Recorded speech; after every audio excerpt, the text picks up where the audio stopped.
Praise the Lord. യെശയ്യാ പ്രവാചകന്റെ പുസ്തകം 33 അധ്യായം അതിൻ്റെ 1 മുതൽ 24 വരെയുള്ളതായ വേദവാക്യങ്ങൾ. സാഹസം അനുഭവിക്കാതെ സാഹസം ചെയ്യുകയും നിന്നോട് ആരും ദ്രോഹം പ്രവർത്തിക്കുകയും ചെയ്യുന്നവനെ നിനക്ക് അയ്യോ കഷ്ടം.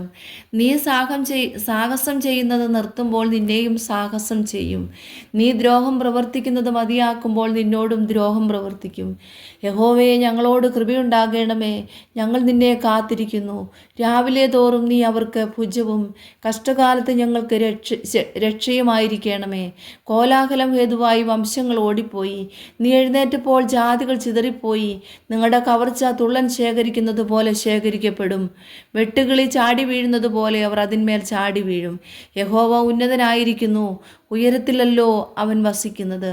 അവൻ സിയോനെ ന്യായവും നീതിയും കൊണ്ട് നിറച്ചിരിക്കുന്നു. നിന്റെ കാലത്ത് സ്ഥിരതയും രക്ഷാസമൃദ്ധിയും ജ്ഞാനവും പരിജ്ഞാനവും ഉണ്ടാകും. യഹോവഭക്തി അവരുടെ നിക്ഷേപമായിരിക്കും. ഇതാ അവരുടെ ശൗര്യന്മാർ പുറത്ത് നിലവിളിക്കുന്നു. സമാധാനത്തിൻ്റെ ദൂതന്മാർ അതിദുഃഖത്തോടെ കരയുന്നു. പെരുവഴികൾ ശൂന്യമായി കിടക്കുന്നു, വഴിപോക്കർ ഇല്ലാതെയായിരിക്കുന്നു. അവൻ ഉടമ്പടി ലംഘിച്ചു, പട്ടണങ്ങളെ നിന്ദിച്ചു. ഒരു മനുഷ്യനെയും അവൻ ആദരിക്കുന്നില്ല. ദേശം ദുഃഖിച്ചു ക്ഷയിക്കുന്നു, ലെബാനോൻ ലജ്ജിച്ചു വാടിപ്പോകുന്നു. ശാരോൻ മരുഭൂമി പോലെ ആയിരിക്കുന്നു, ബാശാനും കർമ്മേലും ഇല പൊഴിക്കുന്നു. ഇപ്പോൾ ഞാൻ എഴുന്നേൽക്കും, ഇപ്പോൾ ഞാൻ എന്നെ തന്നെ ഉയർത്തും, ഇപ്പോൾ ഞാൻ ഉന്നതനായിരിക്കുമെന്ന് യഹോവ അരുളി ചെയ്യുന്നു. നിങ്ങൾ വൈക്കോലിനെ ഗർഭം ധരിച്ചു താളടിയെ പ്രസവിക്കും. നിങ്ങളുടെ ശ്വാസം തീയായി നിങ്ങളെ ദഹിപ്പിച്ചു കളയും. വംശങ്ങൾ കുമ്മായം ചൂടുന്നത് പോലെയാകും. വെട്ടിക്കളഞ്ഞ മുള്ളുപോലെ അവരെ തീയിലിട്ട് ചുട്ടുകളയും. ദൂരസ്ഥന്മാരെ ഞാൻ ചെയ്തത് കേൾപ്പീൻ, സമീപസ്ഥന്മാരെ എൻ്റെ വീര്യപ്രവർത്തികൾ ഗ്രഹിപ്പീൻ. സിയോനിലെ പാപികൾ പേടിക്കുന്നു, വഷളന്മാരായവർക്ക് നടുക്കം പിടിച്ചിരിക്കുന്നു. നമ്മിൽ ആർ ദഹിപ്പിക്കുന്ന തീയുടെ അടുക്കൽ പാർക്കും? നമ്മിൽ ആർ നിത്യാദഹനങ്ങളുടെ നടുക്കൽ പാർക്കും? നീതിയായി നടന്ന് നേർ പറയുകയും പീഡനത്താലുള്ള ആദായം വെറുക്കുകയും കൈക്കൂലി വാങ്ങാതെ കൈ കുടഞ്ഞു കളയുകയും രക്തപാതകത്തെക്കുറിച്ച് കേൾക്കാതെ വണ്ണം ചെവി പൊത്തുകയും ദോഷത്തെ കണ്ട് രസിക്കാതെ വണ്ണം കണ്ണടച്ചു കളയുകയും ചെയ്യുന്നവൻ, ഇങ്ങനെയുള്ളവൻ ഉയരത്തിൽ വസിക്കും. പാറക്കോട്ടകൾ അവൻ്റെ അഭയസ്ഥാനമായിരിക്കും.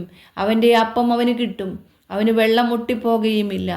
നിന്റെ കണ്ണ് രാജാവിനെ അവൻ്റെ സൗന്ദര്യത്തോടെ ദർശിക്കും. വിശാലമായൊരു ദേശം കാണും. പണം എണ്ണുന്നവനെവിടെ? തൂക്കി നോക്കുന്നവനെവിടെ? ഗോപുരങ്ങളെ എണ്ണുന്നവനെവിടെ?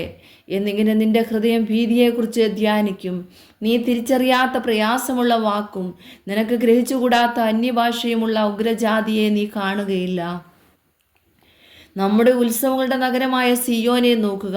നിന്റെ കണ്ണ് യെരൂശലേമിനെ സ്വൈരനിവാസമായും ഒരിക്കലും നീങ്ങിപ്പോകാത്തതും കുറ്റിയൊരു നാളും ഇളകിപ്പോകാത്തതും കയറൊന്നും പൊട്ടിപ്പോകാത്തതുമായ കൂടാരമായും കാണും. അവിടെ മഹിമയുള്ളവനായ യഹോവ നമുക്ക് വീതിയുള്ള നദികൾക്കും തോടുകൾക്കും പകരമായിരിക്കും. തണ്ടുവെച്ച പടക് അതിൽ നടക്കുകയില്ല, പ്രതാപമുള്ള കപ്പൽ അതിൽ കൂടി കടന്നു പോകുകയുമില്ല. യഹോവ നമ്മുടെ ന്യായാധിപൻ, യഹോവ നമ്മുടെ ന്യായദാതാവ്, യഹോവ നമ്മുടെ രാജാവ്. അവൻ നമ്മെ രക്ഷിക്കും. നിന്റെ കയർ അഴിഞ്ഞു കിടക്കുന്നു, അതിനാൽ പാമരത്തെ ചുവട്ടിൽ ഉറപ്പിച്ചുകൂടാ. പായ് നിവർത്തിക്കൂടാ. പിടിച്ചു പറിച്ച് വലിയ കൊള്ള അന്ന് വിഭാഗിക്കപ്പെടും. മുടന്തരും കൊള്ളയിടും. എനിക്ക് ദീനമെന്ന് യാതൊരു നിവാസിയും പറയുകയില്ല. അതിൽ പാർക്കുന്ന ജനത്തിൻ്റെ അകൃത്യം മോചിക്കപ്പെട്ടിരിക്കും.